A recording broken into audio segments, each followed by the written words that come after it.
ध्यान का पाठ, ट्रांस का पाठ 1977 से शुरू हुआ, पर हमको ट्रांस के पाठ का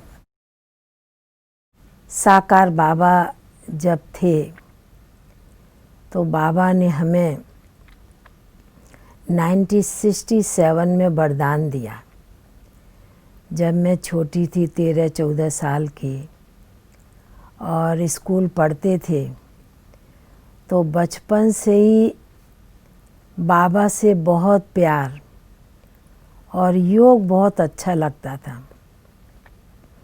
योग में बहुत इंटरेस्ट था।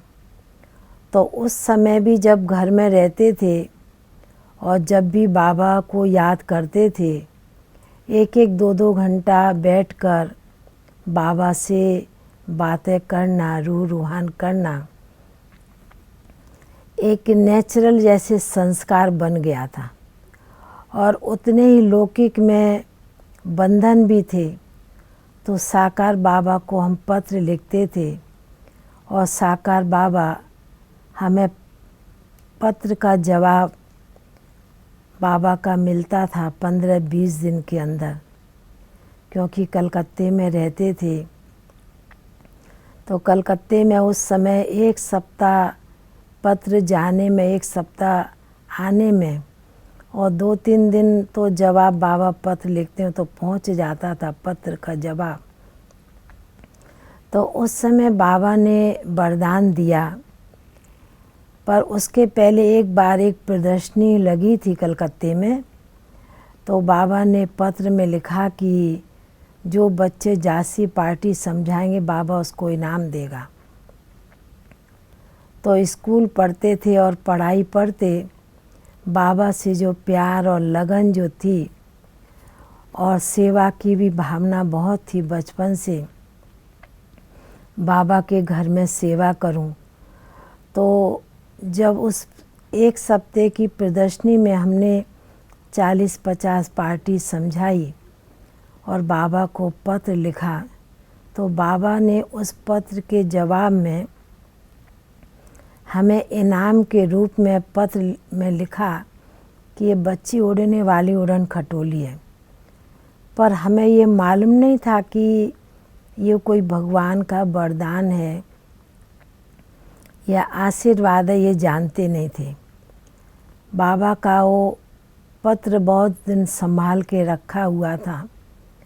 और जब ट्रांस का पाठ 1977 में खुला, उस पाठ के निमित्त भी हमारी संती दादी बनी। संती दादी वह थी जो अभी कुछ दिन पहले बाबा ने विश्वकिशोर भाऊ को याद किया। विश्वकिशोर भाऊ की युगल संती दादी थी और उनका ट्रांस का पाठ बहुत अच्छा था। यज्ञ की पहले शुरू की, कहीं पहली संदेशी संती दादी थी।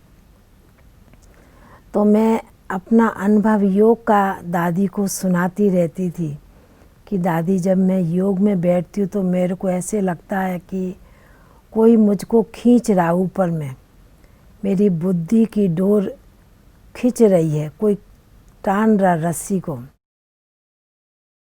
पर ये नहीं समझ पाते थे कि ये कोई बाबा हमें खिंचाव कर रहा है। इस चीज़ का कोई बात का अनुभव नहीं था। तो एक दिन अनायास दादी भोग लगाती थी और दादी ने कहा कि रुक्मणी आज तुम भोग लगाओ। तो मैंने कहा कि दादी मैं तो कभी ट्रांस में जाती नहीं, मैं तो भोग नहीं लगाऊंगी। तो दादी ने कहा नहीं, मैं कहती हूँ तुम भोग लगाओ, बाबा के पास बैठो, भोग में बैठो और बाबा तुमको खींच लेगा। तो पहली बार में जैसे कि मैं बाबा के भोग लगाने के लिए बैठी, सद्गुरुवार का दिन था, पर दादी ने एक बात हमको सुनाई कि एकदम तुम निश्चिंत और निसंकल्प रहना, बाबा तुमको खींच लेगा।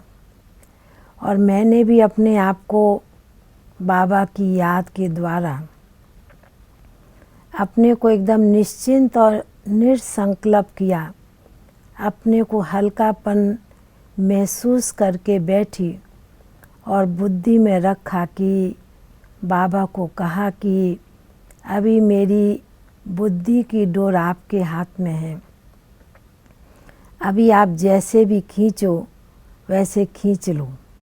बस निश्चिंत और निसंकल्प होइए। और बाबा ने जैसे कि बुद्धि की डोर खींच ली और पहली बार में ही गए तो पहली बार में बाबा ने बहुत अच्छा दृश्य दिखाया, बहुत अच्छा अनुभव कराया। और फिर कैसे भेज दिया ये हमें मालूम नहीं। फिर नीचे उतरे, दादी ने कहा कि अभी जो बाबा ने तुमको दिखाया है वो दृश्य सुनाओ। तो आकर के सभी के बीच बाबा का वह बहुत प्यारा सुंदर अनुभव था, दृश्य जो देखा वह सभी को आकर के सुनाया हमने। तो इस प्रकार बाबा ने ट्रांस का पाठ खोला। और जब उस समय आयु भी छोटी थी, बाबा के घर में रहने लगे।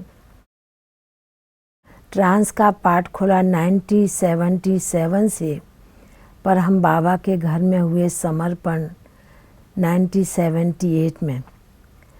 तो तब से भोग लगाते थे, पर शुरू में जब जाती थी तो कई बार ऐसे भी होता था, बाबा जो सीन दिखाते थे, जो दृश्य दिखाते थे, तो कई बार तो नीचे उतरते भूल भी जाते थे।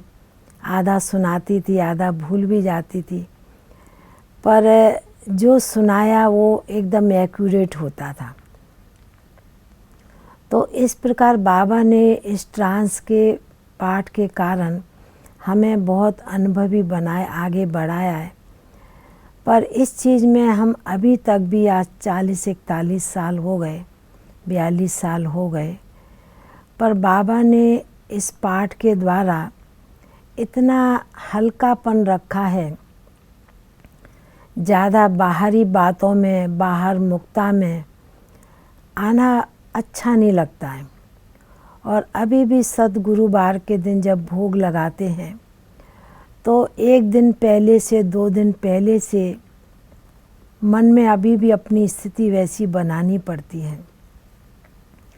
अपने को बाहरी बातों से, नेगेटिव बातों से व्यर्थ ऐसे तो करती नहीं हूँ, आता भी नहीं है, पर फिर भी अपने को बहुत इन बातों से परे रखना पड़ता है। जितने हम हल्के रहते हैं तभी बाबा हमें अच्छी तरह से खींच लेता है। बैठते हैं बाबा को याद करने के लिए और संकल्प तो करते ही हैं कि भाई बाबा के पास जाना है, भोग लेकर के सभी की याद सिर्फ इस संकल्प में होती है। पर जब जाते हैं उस समय भी वो संकल्प भी एकदम स्टॉप हो जाता है।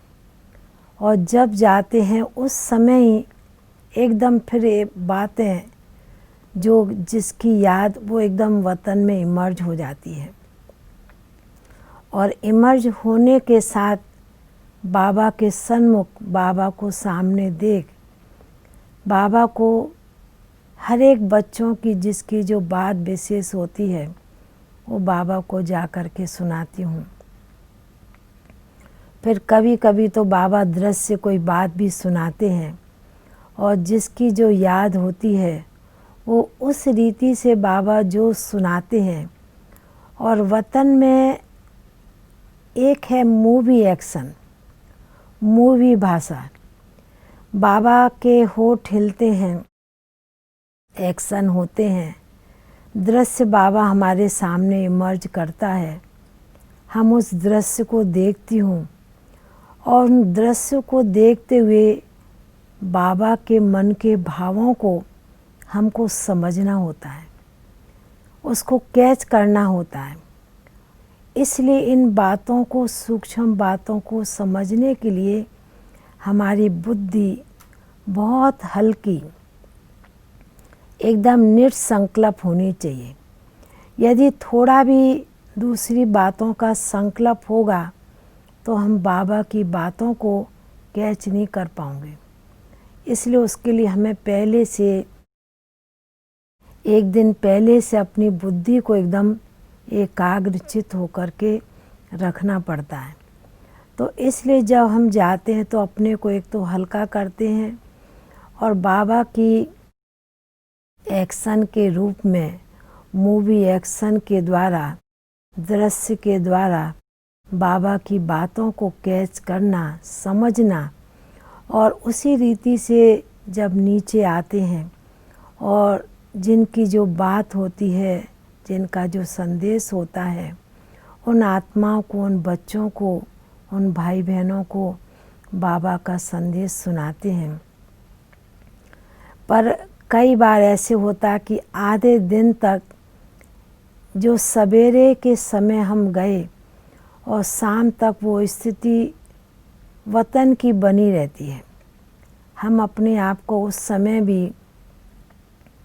यही समझती हूँ कि मैं अभी भी सूक्ष्म वतन में हूँ और वो थोड़े समय की फीलिंग मैं समझती, मेरे को आधा दिन वो स्थिति का अनुभव बहुत ही अच्छा, बहुत ही हल्कापन, इधर उधर की बातें उस समय भी कभी नहीं आती।